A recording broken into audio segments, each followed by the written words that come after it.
Hello everyone, and welcome to our Closing Cost Scenario Template FAQ webinar. My name is Derek Young. I'm a professional consultant and trainer at Calyx. We also have with us Dora Ennis, who's also a professional consultant and trainer at Calyx.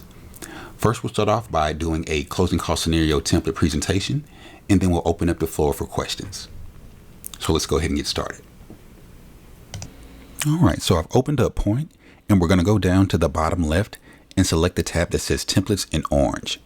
So we'll go ahead and open that up so we can create a closing cost scenario template.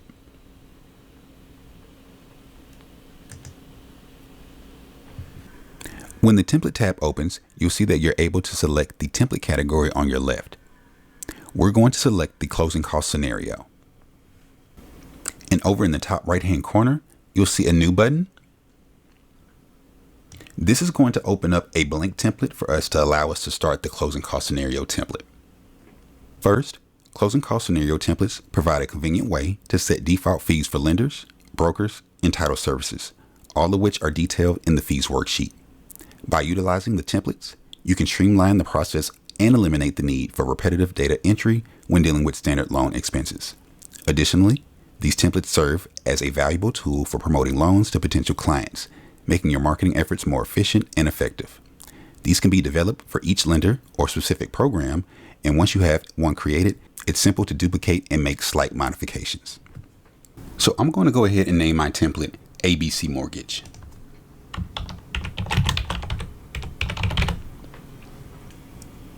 And just beneath the name, you'll find Section A, which covers origination charges, along with several checkboxes that have empty spaces next to them labeled Paid To.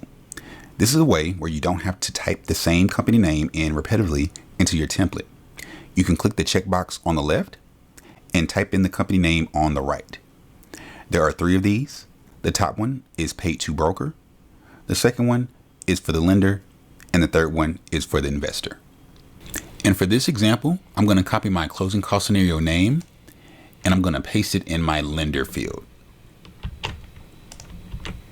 And then I'm going to click the checkbox for Use. Now, whenever I select the Paid To dropdown in our closing cost scenario, it will automatically populate the company name for me. On the right side, you'll find a legend that explains all of the abbreviations and their meanings. Additionally, there are checkboxes located next to each of the fees listed in the closing cost scenario. Now let's take a closer look at each section of the closing cost worksheet together. Keep in mind that we're simply establishing the default settings for ABC Mortgage Company. In the discount and credit section, we have the option to set a default in the closing cost scenario template that allows you to copy the amount as a lender credit to line M on the 1003 form. By checking this will automatically allow any credits that are entered into this top section to flow to the bottom summary of your fee worksheet.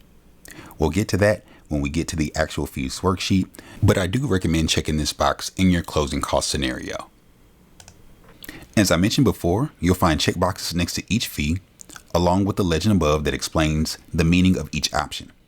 You can preset these so that they're ready to go when you're inside of a file.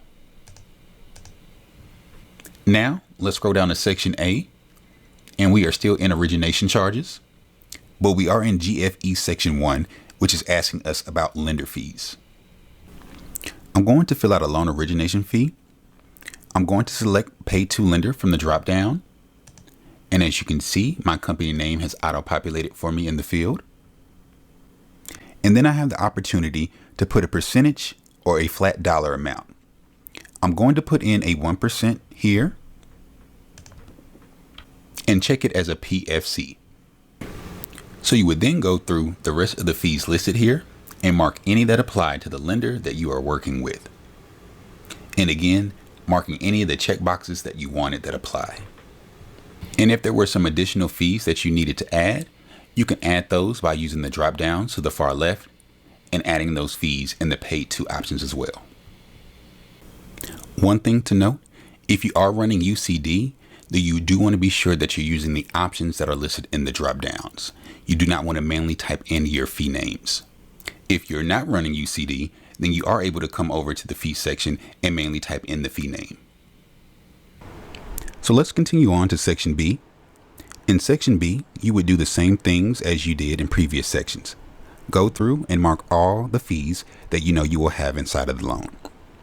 For the appraisal fee, I'm going to mark that it is $700. And off to the right again, we have those check boxes. And I'm going to mark the third one for paid outside of closing.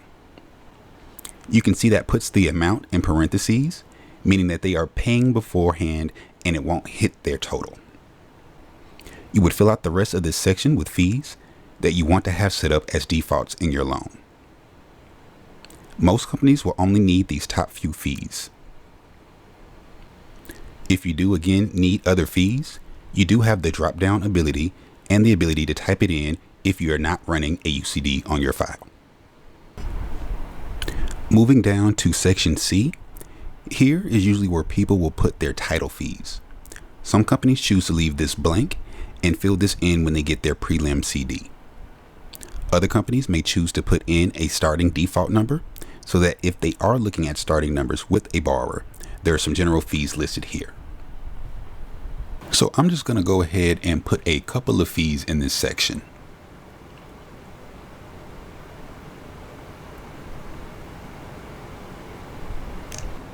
Section E is our taxes and other government fees, and also for the recording of the mortgage and the deed. This is pretty simple to default as a county clerk. And again, if you know an estimate of what a recording costs, you can put that in here.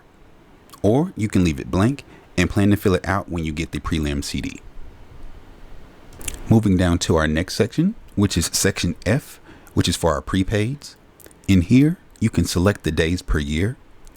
In your template, you can have a 360 or a 365. In this section, you can put a number of days, and this will start the calculation of your daily interest inside of your loan file when you pull the closing cost scenario in. If we scroll down a little further to section G, the initial escrow payment section, in this section, you can set up general numbers of months to have a starting point to talk with borrowers. If you wish to do that, you would be entering in a number of months into the top hazard insurance reserves area. Some companies like to pick a 3 or a 6 months. The same thing with the third line with the county property taxes and reserves. In this area also, off to the right, with checkboxes, we have an extra checkbox now that is for escrowed. You can default in here the checkboxes to make it so that the loan estimate says that it is escrowing any of these categories here. So since I filled in the county and the property taxes, I'm going to go over and click the checkbox for escrowed for both of these items. And at the bottom, we have section H, other charges.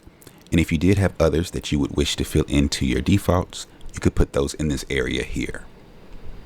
Once you're done entering in all your fees, go up to the top file option and select the option for save as. And it's going to take the name from the top. As I put ABC Mortgage, I am going to save it like that. This is the name that you will see inside of your point software. Once you've done that, I am then going to go up to the top and click File. And this time I'm going to select Close. That way we can close out of our template and go up to our loan section. So I'm going to open up a loan file. And inside of a loan file, there are two places where you're able to import your closing cost scenario in. The first place is currently where we're at now, which is the borrower information screen.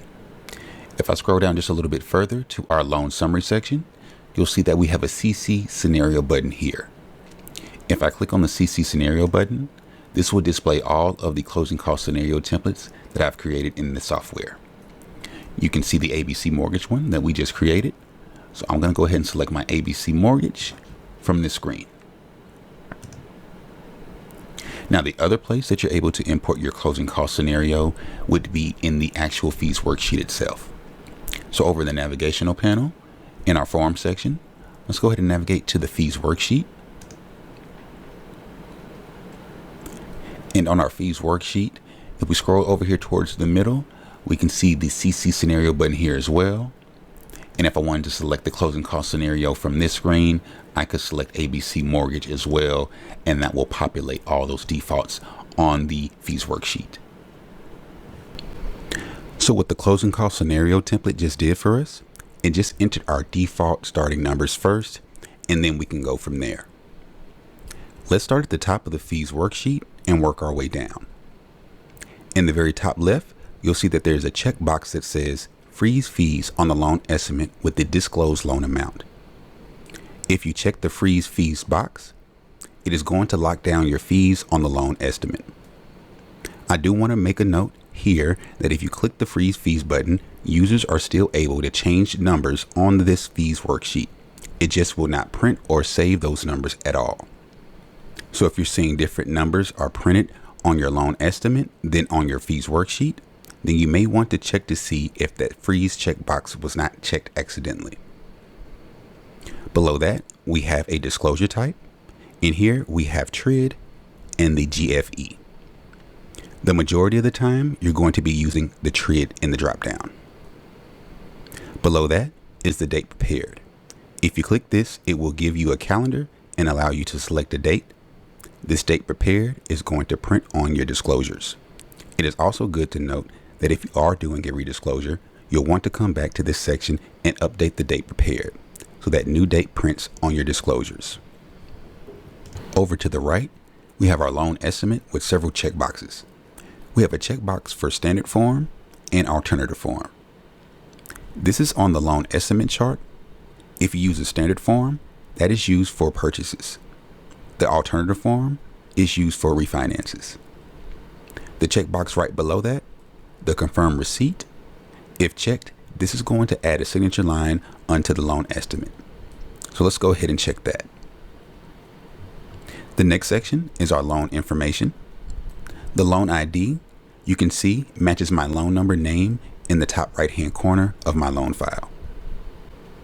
Below that, I have the purpose, loan amount, interest rate, and term and due.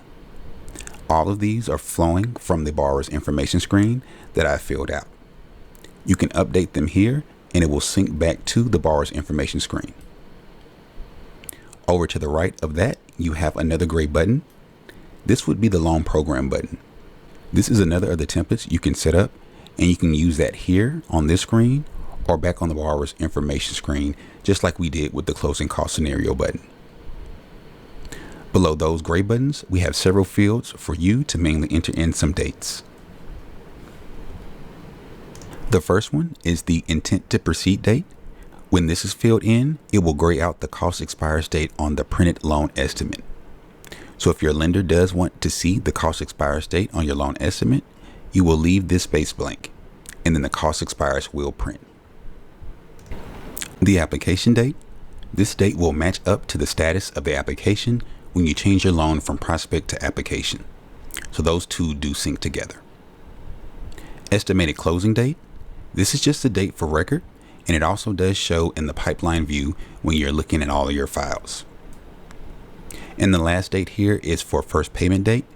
This is also for record, and it needs to be filled in if you're wanting to calculate the aggregate adjustment button lower down on the fees worksheet. The next section has our rate lock period. We have a space for you to put your number of days. And out to the right of that, you will see the rate lock and two gray checkboxes. You'll notice you're not able to change the checkboxes themselves. The way that you get the rate lock to have the checks in the box for yes is to enter a number of days in the rate lock period field. Once you enter a number of days and push tab, you can see that the checkbox automatically goes over to the yes box for the loan being locked. Below that, you have your lock expires date with the calendar, and you can select your date from here. The second box, this is for the time of expiration. And the last drop down is for your time zone. Below that, you have your cost expires. You're able to select a date from the calendar in this section as well. Select your time and your time zone. Moving on to section A, let's start with the loan discount. You have the option of putting in a percentage or a flat dollar fee. These will add together and go into a total. You also have a paid by button over to the right of that. This is where you can split the fees between different parties. So if we click the borrower button, you can see the responsible party.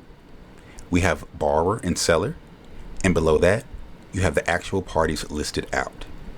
So if we did want to change who is paying for this fee, you would take the 100 out of the borrower's field and either put the percentage or toggle over to split by amount and then enter in the fee amount. For this example, we can say 50% for the borrower and 50% for the seller. Once I push tab and it does equal up to 100%, the OK at the bottom will ungray and I can click OK. The gray box is now going to show that multiple people are paying for this fee. And at the bottom, it will show a summary of different parties paying for fees. In the loan discount, I'm going to put in a 3% loan discount buy down. And under that, we have several boxes. These relate to when you're running QM. If I want to enter a percentage of this loan discount for the state bona fide while I'm running QM, I can click the checkbox and that will ungray the box and I can enter in my percentage. You will need to enter in the starting adjustment rate. This is the rate that the borrower initially qualified for without buying the rate down. Let's scroll up and see what I have currently inside of my file. You can see in the top left loan information section, I have an interest rate of 6%. So maybe they started at an interest rate of 7.5 before they brought it down to 6. The discount rebate for starting rate is for record only. If you're not running QM and you did not use the state bona fide percentage, you could put the discount starting rate here for the loan before the discount. Let's continue on a little lower. You can see our credits below. Our checkbox is checked for copying a lender credit to line 103M. So if we did have any credits here, they would flow down to the bottom.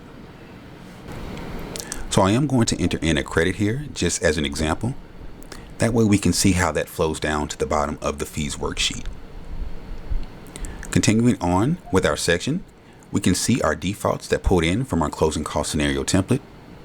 You can see that they have pre-populated our company name and the amount with our checkboxes checked.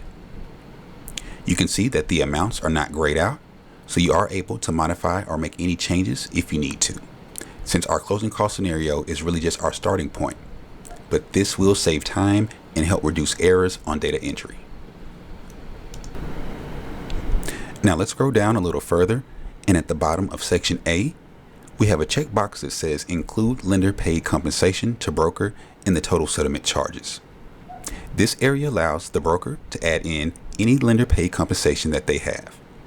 If they check the box, this percentage will be added into the disclosures in the fees worksheet. If the checkbox is not checked, this will omit the percentage or dollar amount. So I'm going to leave this one checked so we can see that 1%. Scrolling down to section B, again, you can see our fees from our closing cost scenario template have come over and they are not grayed out.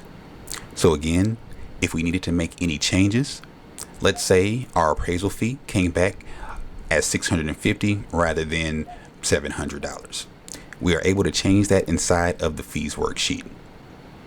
You will also notice in this section, the PMI, MIP, USDA, and the VA funding fee, the totals on the right are grayed out with the lockbox. This is because they are auto-calculated from the mortgage insurance tab down here at the bottom. So if you do have that on the loan, that will auto-populate in there for you. All right, so moving down to section C, this is our title area, and we only filled in a couple of fees here. This is where you would enter in your title fees, so you can go through and update any of these fees that you need, or add fees that were not listed there before.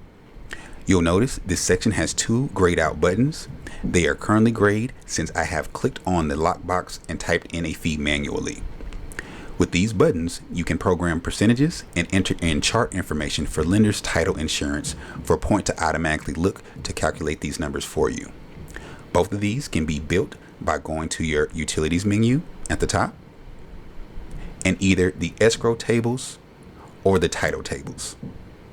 Each of these has a purchase and refinance option, so you would need to duplicate the information into both of those sections. We do have KB articles on how to fill those out to have the information flow over into your fees worksheet. Moving down to section E, Again, we have our defaulted fees come over from our closing cost scenario template for our county clerk. And we have our section of the transfer stamp taxes below that. Each of these gray buttons can be programmed in the rate of the transfer tax or dollar amount. By clicking the gray button, this will open up and allow you to select any of the defaults that you previously set. Those are also under your utilities option in the menu bar and then under your drop down menu. You can select one of your options and it will have your rate there. This will automatically calculate your rate against either your loan amount or sales price, whatever you've entered in for this transfer section. It is important to note that in this section, you will need to select from the drop down if it is a city or a tax stamp, so that the loan estimate fills out the description correctly. And below that, we have our prepaids. We have the 15-day default that we had before. If you had any other prepaids that you needed to enter in this area, you can enter that here. In section G, this is our escrow section. You can see we also have a couple of gray buttons in this area. These are buttons you can also program as well. These are going to be located in the utilities menu at the top and in your drop down list. Near the bottom, you have taxes and hazard insurance. In here, you can enter rates and even list them per county or per city if you want to break it down that way. Out beside each of those 3 months that we put in, these are grayed out. These are going to be coming from our borrower's information screen. And that's going to be from the bottom in the proposed housing expenses section. You can go back to your borrower information screen. And if we scroll down to the bottom, this is our proposed monthly payment for property section. This is where the numbers are going to be flowing from. So let's enter in some housing insurance. I'm going to click the lockbox and manually enter in my amount, $100. And let's also do the same thing for the county property tax. And I'll enter in $1,000 a month. So now we can go back to our fees worksheet and we'll scroll back down to our escrow area. You can see those monthly amounts are now in gray fields and our total amount is calculating. Out to the right of those checkboxes, we did put in our closing cost scenario template, the escrow checkboxes. These have been pulled into our fees worksheet, and this will make the loan estimate say that these two fees are being escrowed. At the bottom of this section is the aggregate adjustment button. So let's walk through that. I'm going to click on the aggregate adjustment button. If you're clicking on your aggregate adjustment button and you're getting no response, that's an indication that you do not have a first payment date entered on your fees worksheet. So you do want to scroll up to the very top of the fees worksheet and be sure that you have entered in a first payment date. Now, if we scroll back down to section G, our escrow section, and click on the aggregate adjustment button, this is what we should see. Across the top is our number of months of cushion. I'm going to fill these in as 2 months for my tax and 2 months for my hazard insurance. Then the columns go vertical and you will enter in when those are dispersed. So my taxes, I can fill 12 months in December, or I could split it between 2 different months with a 6 and 6. With the hazard insurance, I'm going to put that it's paid in April as the 12 months dispersing. Then I'm going to click the OK button. This is going to calculate if I will have an aggregate adjustment on this file. And as you can see, it's giving me my aggregate adjustment over on the right. I'm going to scroll down a little further, and if I had any other fees or if I wanted to enter in the owner's title insurance, I do have the checkbox for optional over to the left of that, and I could enter in that amount. Let's scroll down and look at the very bottom summary of the fees worksheet. The top section is going to show all of the fees that we have in this loan. Over on the right, it's going to tell you a total for any of the fees that you marked as PFC or POC, or you marked as fin or financed. In our closing costs and prepaid item summary, This is going to go through and break down all of those fees and show who is paying for those fees. We have the borrower paying $27,000, and below that we have our seller paying $5,000. Over to the right of that, we are seeing the closing cost and prepaids and who those are allocated to. All of our fees are marked paid to other or broker right now.